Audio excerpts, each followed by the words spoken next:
Nós vamos começar a trabalhar aqui com o conceito de pronome relativo. O pronome relativo é uma classe, na verdade, é uma parte da gramática que cai em qualquer prova de concurso que vocês forem fazer. Se algum dia vocês forem para uma prova, seja da Fundep, da Sesgran Rio, do CESP-UNB, da ESAF, da Fundação Carlos Chagas, sem saber pronome relativo, pode contar aí pelo menos uma ou duas questões a menos dentro do seu saldo de pontos. Portanto, não adianta ficar com preguiça. Tem que encarar e tem que saber. Pronome relativo é muito difícil pelo seguinte. O conceito do pronome relativo é o seguinte. É a palavra que substitui o antecedente relacionando orações. Então, na verdade, o pronome relativo está lá no período composto. E nós vamos voltar a essa noção mais no finalzinho do curso. Vamos começar a trabalhar agora, vamos aprender aquilo que é básico. Mas eu não tenho a pretensão de que vocês saiam daqui hoje sabendo tudo de pronome relativo. Por quê? Porque o pronome relativo, ele substitui o antecedente. Ele exerce função na oração em que ele se encontra. Ele pode ser sujeito, ele pode ser objeto direto, objeto indireto, adjunta de nominal, adjunta adverbial, predicativo. O pronome relativo pode exercer qualquer função que o substantivo exerce. Se ele substitui um substantivo, ele vai fazer o papel desse substantivo nessa frase. Daí eu vou dizer para vocês que não tem como a gente entrar nessas funções, já que a gente ainda não aprendeu sintaxe. Nós vamos ter que voltar a isso mais à frente. Segundo, além de exercer função sintática na oração em que se encontra, o pronome relativo introduz uma oração adjetiva. Vamos voltar à noção disso lá nas orações subordinadas, quando formos estudar orações subordinadas adjetivas explicativas e orações subordinadas adjetivas restritivas. Pois é, até lá, no decorrer do curso nós vamos acrescentando informações, mas até lá nós temos alguns conceitos que a gente pode e deve saber. Primeiro deles, pronome relativo que é o relativo básico. Tem gente, e aí eu me lembro até de um aluno, na época eu dava aula em pré-vestibular ainda, o aluno falava, professora, mas o meu texto é cheio de que? Como eu faço para evitar esse que? Eu substituo pelo qual, por o qual? Ora, na verdade, esse excesso de que no português, dentro de uma redação, ele se deve basicamente à presença exagerada de oração adjetiva. Lá na frente eu vou dizer isso, mas já vou avisando. Eu poderia dizer, por exemplo, o conhecimento que foi dado pelo professor ou o conhecimento dado pelo professor. Veja que na primeira estrutura eu usei o pronome relativo que. Na segunda eu suprimi. Lá na frente nós vamos estudar que o conhecimento que foi dado é uma oração adjetiva restritiva. O conhecimento dado é uma oração adjetiva restritiva reduzida de particípio. Deixa isso para lá. O importante hoje é vocês saberem que o que é o relativo básico. Ele é o pronome relativo mais comum. Quando a gente quer substituir uma palavra anterior, normalmente a gente usa o que. Pode-se dizer aqui que o que ele pode ter como antecedente pessoa, coisa ou lugar. Entendam esse coisa entre aspas. Eu estou dizendo que tudo aquilo que não é pessoa, não é lugar, é considerado coisa. O que significa isso? Significa o seguinte. Quando eu digo, o remédio que comprei, o que retoma remédio? Tudo bem, remédio é coisa, entre aspas. O garoto que conheci, o que retoma garoto? Garoto é pessoa. O lugar que frequenta, o que retoma lugar? Lugar é lugar. Pois é, o pronome relativo que pode ser usado em qualquer situação, ou melhor, com qualquer antecedente. Um antecedente pessoa, um antecedente lugar e um antecedente coisa. A única ressalva a ele, nós temos que saber, é que ele só pode ser antecedido, precedido de preposição monossilábica. Mono é uma sílaba só. O que significa isso? Que eu posso dizer de que, por que, em que, mas eu não vou dizer perante que, sobre que. Preposição sobre, que tem mais de uma sílaba, não será usada com pronome relativo que. Professor, eu tenho que saber isso decorado. Acho que decorado não é uma boa palavra, né? O melhor é memorizado, porque memória é uma coisa positiva, não é assim? Tenho que saber que o pronome relativo que é usado em qualquer situação, melhor dizendo, com qualquer referente, mas ele só pode ter antes dele uma preposição de uma sílaba só. Nós temos um outro pronome relativo, que é o qual, a qual, os quais e as quais. Esse outro pronome relativo, ele também pode ter como antecedente pessoa, coisa ou lugar. Ou seja, ele vai ser usado na mesma situação que o que.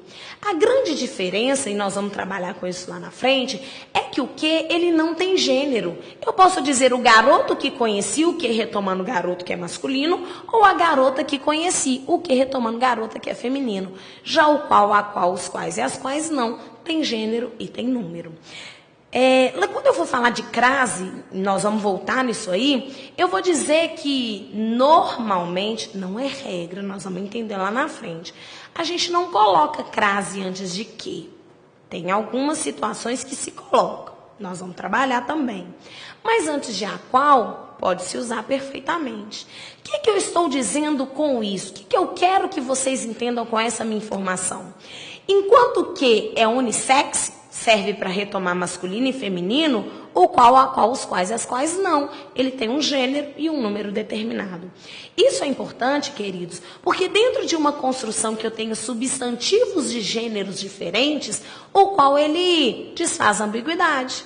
Nós temos uma frase que eu posso dizer: conheci o pai da menina, o qual veio de trem. Esse o qual retoma pai. Conheci o pai da menina, a qual veio de trem. Esse qual retoma a menina. Eu tenho dois substantivos de gêneros diferentes, portanto, eu uso o qual para retomar o masculino e a qual para retomar o feminino. Dessa forma, eu desfaço aí um possível problema de dupla interpretação. Vale lembrar aí que o pronome o qual, a qual, os quais e as quais pode ser precedido de qualquer preposição monossilábica de uma sílaba só ou mais de uma sílaba. Ou seja, eu posso dizer do qual, no qual, mas sobre o qual, perante o qual, sem o menor problema. Um terceiro pronome relativo seria o pronome relativo quem, que terá como antecedente apenas pessoa. Isso vai de graça para vocês. Quem retoma pessoa? A garota a quem convidei. Esse quem substitui garota, que é uma pessoa. Entretanto, se eu colocasse o lugar, quem nasce, até de ouvido dá para ver que está errado. Esse quem substituindo o lugar não pode, lugar não é pessoa, não dá certo. Eu só vou usar o relativo quem se o meu antecedente, se a palavra que ele se referir for uma pessoa, nenhuma outra situação. Existe um outro pronome relativo, que é o pronome relativo quanto. Esse relativo, ele retoma só pronome indefinido. Nós vamos ver um exemplo mais à frente. Existe um outro que cai demais em prova também, que é o pronome relativo onde. Esse nós temos de saber, mas não é pouco, é muito. Vamos trabalhar com o exemplo, vai ficar mais claro para vocês.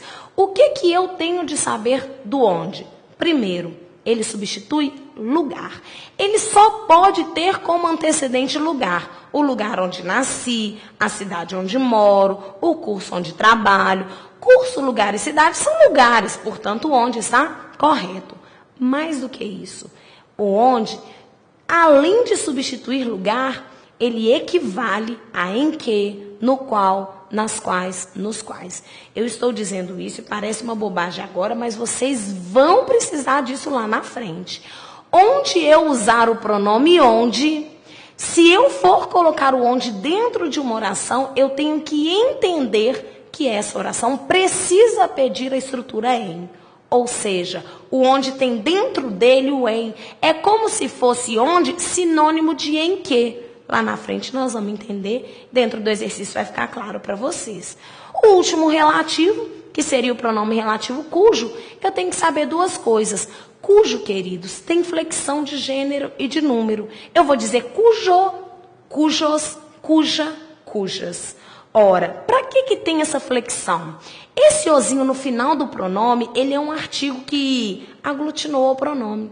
Dessa forma, eu tenho que saber que esse pronome relativo cujo, ele sempre tem um substantivo posterior. Nós vamos aprender isso lá na frente. O que eu quero que vocês saibam agora? Primeiro, ele só vai ser usado entre substantivos. Porque esse pronome relativo cujo, ele serve para marcar a relação de posse entre eles. Por exemplo, pai cujo filho, o filho do pai. Carro cujo dono, o dono do carro. Eu sempre terei, entre esses dois substantivos, uma relação de posse. Na prova, existem 3 informações que vocês têm que se preocupar. Primeiro, o pronome cujo concorda com o substantivo posterior. Cuja roupa, cujo rapaz, cujos alunos. Sempre o cujo vai concordar com o substantivo que vier depois. Por que isso? Ora, se eu disse para vocês que esse o, a, os e as no finalzinho é um artigo, o artigo concorda com o substantivo a que ele se refere. Segunda coisa que vocês vão ter de saber e olhar na prova é se esse pronome relativo cujo, ele está entre os substantivos marcando relação de posse entre eles. Uma terceira coisa seria a ideia aí da preposição. Mas isso nós vamos aprender lá na frente. Resumindo, o que eu tenho que guardar no bolso, professora? Primeiro, o que é o relativo básico?